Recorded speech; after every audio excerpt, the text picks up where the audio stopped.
Tindaklanjuti kondisi Taman Wisata Alam Putih Kayu yang prihatinkan, pemerintah Kota Palembang tengah berupaya untuk mengambil alih pengelolaan Taman Wisata Alam Putih Kayu.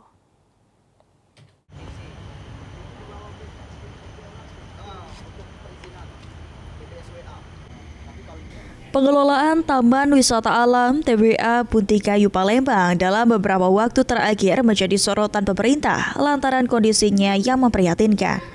Terkait hal tersebut ditemui pada Selasa 22 Juli 2025, Wali Kota Palembang Ratu Dewa mengatakan saat ini pemerintah Kota Palembang sedang berupaya untuk mengalihkan pengelolaan TWA Putih Kayu setelah sebelumnya ditinjau oleh anggota DPR RI. Semua pengajuan sudah berproses di pemerintah pusat dan tinggal menunggu penyelesaian administrasi sehingga nantinya pengelolaan Taman Wisata Alam Putih Kayu bisa diambil alih pemerintah Kota Palembang.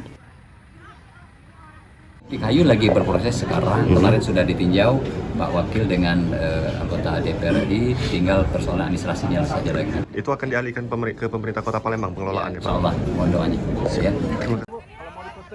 Ratu Dewa meminta doa seluruh pihak agar pengelolaan TWA Putih Kayu bisa diambil alih pemerintah Kota Palembang agar bisa dikelola lebih maksimal. Sandi Pratama, PAL TV.